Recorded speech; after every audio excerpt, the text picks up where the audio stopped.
Bermuda triangle, जिसे दुनिया ने अपनी अपनी समझ के मुताबिक कई नाम दिए।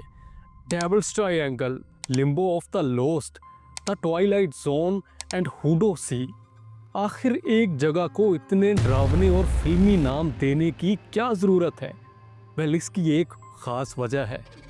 नॉर्थ अटलांटिक ओशन में बरमूदा, मियामी और पोर्टो रिको के दरमियान एक ऐसी बाउंड्री है जहां समुंदर की लहरें सिर्फ पानी ही नहीं बल्कि अपने साथ खौफ और भयानक कहानियां भी लेकर आती हैं। अस्सलाम वालेकुम, दिस इज़ हैदर नकवी।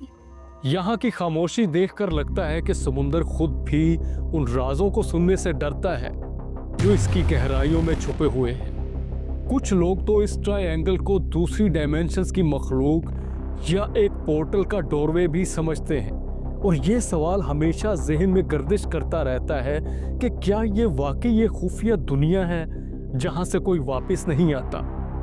आइए माजी के कुछ वाकयात से जितना पॉसिबल हो सके ये जानने की कोशिश करते हैं कि इन दिलचस्प थ्योरीज में कोई सच्चाई है भी या नहीं। यूं तो बरमूदा ट्रायंगल की कहानी 1964 में विंसेंट गैडिस की किताब इनविजिबल हॉरिजॉन से शुरू होती है, लेकिन इससे पहले भी इस इलाके की मिस्ट्री ने पूरी दुनिया को हिलाकर रख दिया था। 5 दिसंबर 1945 में फ्लाइट 19 नामी एक स्क्वाड्रॉन 5 तैयारों और 14 क्रू मेंबर्स समेत फ्लोरिडा से बहामास का सफर शुरू करती है। लगभग 6:20 पर जैसे ही ये स्क्वाड्रॉन बरमूदा ट्रायंगल से गुजरती है तो अचानक से प्लेन्स अपनी स्टेबिलिटी लूज कर देते हैं।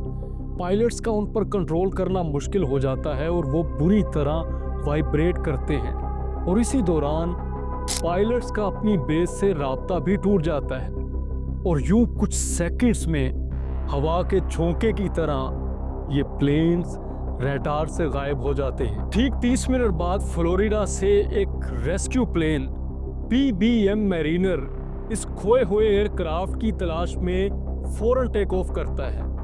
दोस्तों, अभी तक ये सर्च ऑपरेशन एक आम हादसे की छानबीन की तरह लग रहा था, मगर होश तो सबके उस वक्त उड़ते हैं जब ये खबर आती है कि F-19 की खोज में निकला हुआ रेस्क्यू प्लेन भी लापता हो गया है। इस खबर के बाद ये इंसिडेंट सिर्फ एक हादसा नहीं रहता। रिसर्चिंग टीम्स हो या आम आदमी, हर किसी के दिमाग में सिर्फ एक ही सवाल गर्दिश कर रहा था कि आखिर इन जहाज़ों के साथ क्या माजरा बना। लेकिन इससे पहले कि इसका कोई लॉजिकल आंसर मिलता, इस मिस्ट्री ने और भी बहुत से सवालों को सामने लाकर खड़ा कर दिया जिनका जवाब आज तक दुनिया ढूंढ रही है। पहला सवाल ये कि सिर्फ आधे घंटे के टाइम गैप में in fit and perfect planes का एक ही जगह पर छू मंतर हो जाना कैसे पॉसिबल है।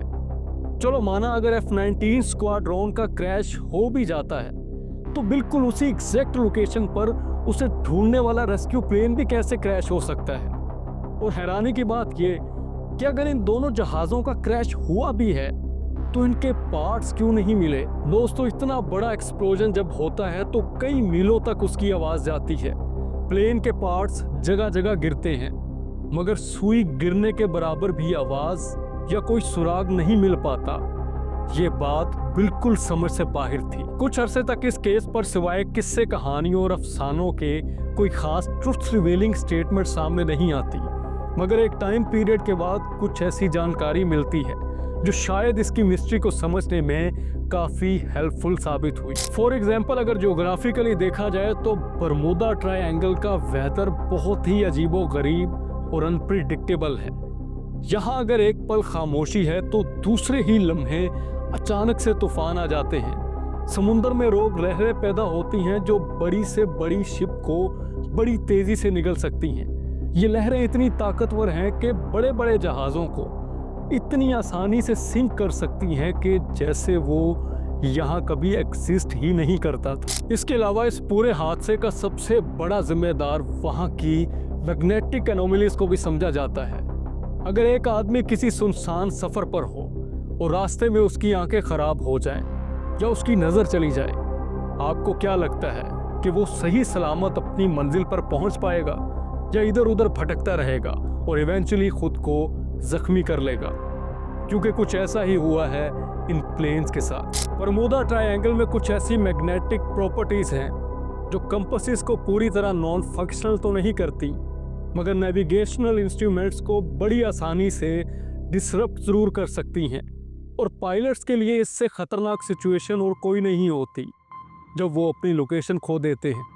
और यही नहीं, जब पायलट्स यहाँ से गुज़रते हैं तो उन्हें ये फील होता है कि उनके प्लेन्स को कोई हिडन फोर्स अपनी तरफ खींच रही हो। दोस्तों, ये वाकया हिस्ट्री का हिस्सा तो रहेगा ही, मगर उसके साथ इस डेविल्स ट्रायंगल की कहानियाँ भी लोगों को अपनी तरफ खींचती रहेंगी। हालांकि बहुत सी एक्सप्लेनेशन होने के बाद भी इनमें से कोई एक भी इन तमाम इवेंट्स को जस्टिफाई नहीं कर सकी। क्या ये सब महज इत्तेफाक है या यहाँ वाकई कोई राज है? हकीकत शायद इन दोनों के दरमियान ही कहीं छुपी हुई है। सब्सक्राइब।